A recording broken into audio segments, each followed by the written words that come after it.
My name is Randy Frese, Republican candidate for the 47th State Senate District. Okay, Randy.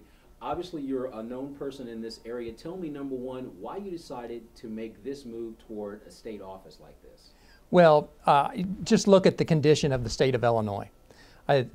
We're 50th out of 50 in our bond ratings. We're 50th out of 50 in pension funding. We're, as someone said in a prior election, we're 50th where we should be first, and we're first where we should be 50th. And I just see the leadership of this state squandering the opportunity for our next generation. I think there's a kind of a saying that's sort of become a cliche of politicians or elected officials think more about the next election than they do about the next generation. And I think that's a problem. I think that's a real issue here. We need to be thinking about the next generation. We have too much debt in the state of Illinois. We need to cut spending. We need to cut fraud and waste in the government. We need to balance the budget. You know, Randy, when you look at the situation, and we've been in this boat for quite a while, it seems like it's almost an insurmountable task to deal with all this debt. What do you bring to the table that's going to give people a little hope that there is some light at the end of the tunnel? But it's not insurmountable. It has taken a while for us to get here, and it's going to take a while for us to get out. But there are measures that can be put in place. And there is a side, there is an argument out there that's just not being heard. And basically those principles that I just mentioned. We need to cut back on some spending. We need to cut back spending in general, but we need to cut back some spending in some areas that we just don't need to spend at all. And we need to identify those programs that we just cannot afford. We just cannot simply go forward with. And we make one right decision after another, pretty soon we start getting confidence built. And we get confidence back into the business sector. Small business growth is going to be our salvation out of this.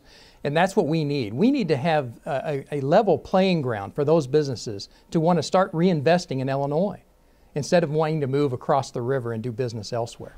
That has been a definite sharp pain in the side of the state, is that one of the fallouts of all this is that we have lost business, and other states have courted our businesses to draw them out. Yes. Do you think that what you're proposing and the kind of things that you're thinking about are going to be the ways to put the stop on that sort of behavior? Most certainly, and I think we feel it here on the western side of this district probably as strong as anyone. You know, you follow the Adams County, Hancock County, and Henderson County as we border on Missouri and Iowa.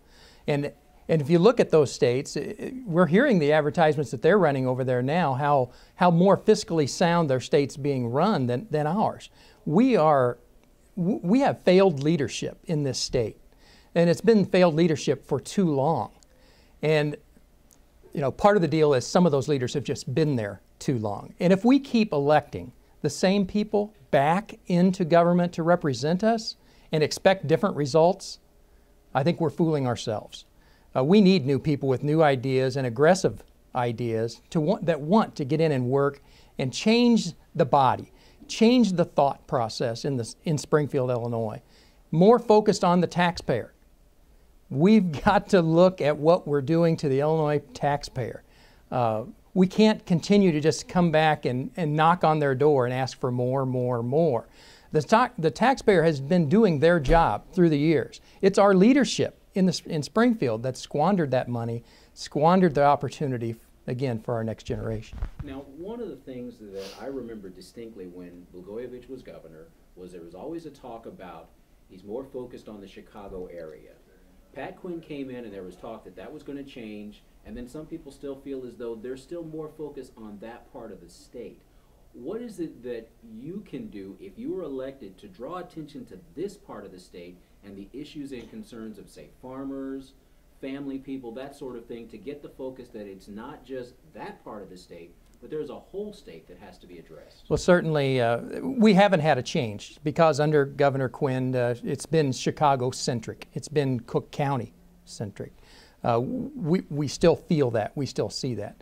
That election will come up again 2 years after this one. Last time we saw basically Cook County elected the governor as he won 3 counties out of 102, but won Cook County in a landslide. We are too Chicago-centric. There's too much of the decision that affects West Central Illinois that comes out of Chicago. Part of what we were doing today, we were going around and talking a little bit about the advertising that's been running from our opponent and the message that was being sent. And basically in two parts. And one was the pay raise issue, and the other was the tax increase issue. Well, along the pay raise side, I have come out and said, we need to freeze pay for all legislators. I think their appetite is a little bit too much. They'll continue to want more and more for not doing the job. Let's make them do the job. Incentive has always worked in America. Incentive will work for Illinois.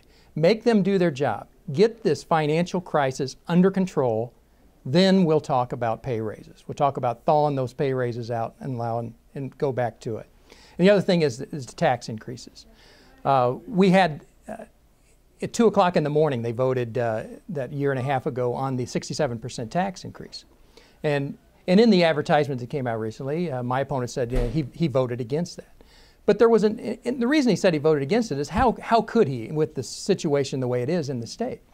Well, if you just look not that much earlier in time frame into spring of 2009, when we were still in dire economic straits, he did vote for House Bill 174, which was a 67% tax increase.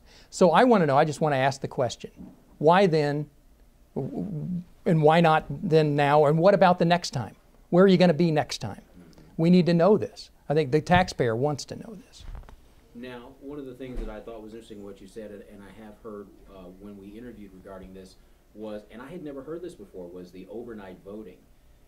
Is there stuff like this that the taxpayer doesn't know that you want them to be informed of, that there are these practices going on that I've never heard that before? Most certainly. Most certainly. Bills get introduced and they want to call a vote on it immediately. Mike Bost, if you saw that, it made him very upset, let's say. He wanted to represent his constituents. His constituents demand to let me know what's going on so that we can comment to you so that you know how we feel about a particular issue. I've always been in support of any time a bill is introduced, we need 24 hours before it gets called for a vote. And if they send it back into a committee and it gets altered or amended in any way, the clock starts over. And we start with a new 24 hours. We have to let the taxpayer know. We have to let the media know. Media should have access to those things to get it out to the public. Okay. We talked about the economy. We talked about from maybe a business perspective, but a large piece of what happens in this part of the state is agriculture. Yes. What are you hearing from people and the farms and the communities around this area and the area that you're traveling in about what their concerns are as you look at taking on this challenge? Well, certainly the concern this summer had been lack of rain and a lot of sunlight and hot temperatures. And that's causing a lot of farmsteads some anguish in meeting their budgets. And so, yeah, we do hear a lot of that. Agriculture and agribusiness is the #1 business in this 11-county district, the 47th district. It is very important. It counts for a lot of jobs. It counts for a lot of the wealth that's here. We need a steady and quality food supply. We need farmers out there in a healthy position. Nobody knows that more than I do. I grew up on a farm, still own part of the family farm, went to Western Illinois University, was an ag major, and then worked in the ag field for several years before starting my own retail business. I know ag issues, and I know what's good, and I listen to the farmers when they talk to me, and the agribusinesses when they talk to me. We'll be a strong supporter of ag business and agriculture, production agriculture in Springfield when I'm there as Senate. Are you hearing that they're feeling as though their concerns are being dismissed? I mean, the drought, no matter who's in office, you can't do much about the drought. No. But are their concerns being heard by the leadership? Are you hearing that, or are you hearing that they're saying people are not listening to what we're saying? Well, I think this could just be going on maybe in another interview because part of the concerns that farmers have that I hear are federal issues. You know, issues with EPA, right. Issues in those types of things. From the Illinois state level, maybe around here and in our area, we hear about the confinement operations. I mean, one of the arguments that have been on the table throughout this summer. And my feeling is there are rules and regulations in place for whether or not a confinement can operate in a certain location. I agree with the way they've got it set up, and I agree that when they say that this would be a good location for it, they should be able to operate there. I don't want to pull the rug out from under them. They provide jobs, they provide a quality product, and nobody's mishandling those animals like sometimes would be advertised. Those people that are in the business to raise those animals are looking out for the best care of those animals because they want to produce the best quality and quantity that they can. Okay, very good. Well, obviously you are taking on a challenge, or taking the challenge to someone who has been in this position for a while. What is it that you bring to the table that sets you apart from your opponent that is going to be magnetic and draw voters to you? Well, conservatism. I've been a conservative. I ran a business here in Adams and Pike County and a little bit across the river into Missouri for over 20 years. I know what it is to start a business. I know what it is to run a business, hire people, do the whole thing. There's a lot of things you learn in up and down cycles in a business. When Illinois is going through a down cycle, there should be a different attitude and a different way to approach business. Illinois is still approaching business as if we were in an upcycle up until these last few years. They continue to spend too much money. Getting $2 in, spending $3 never works. It never has, it never will. So I bring that to the table. I bring all the values, the strong family values from being raised here in the district, and again, being raised on the farm, a good work ethic. And I have a desire, because I have 3 daughters, and I'm really concerned about the next generation of not only my kids, but my grandkids. I've often told people, I said, I like North Carolina, I like Texas, I just maybe don't necessarily want to travel there to see my kids and my grandkids. I'd like them to have the opportunity here, like my wife and I had after we graduated from Western Illinois University. So, one of the things that I've heard from people is that city governments, smaller agencies and things like that must operate on a balanced budget. They have to. There's just no other options, and they have to cut and do whatever it takes to get to that point. But it doesn't seem like state government always works on that. Do you think that that's something that needs to change? Here's what I think. I think they do. They make a good effort to pass a balanced budget. And then I think it goes into the bottom drawer, the drawer gets closed, and they forget about it. And they don't adhere to it. Otherwise, we wouldn't have this continual deficit year after year after year and the tremendous amounting debt that we face. So I think we need to make sure that we pay attention to it. We've just gone through, or are going through right now at the county level, because I serve as the circuit court clerk, just going through our budget for the next year. And we've been asked by the county board and the finance committee to keep our growth at zero growth for this next time.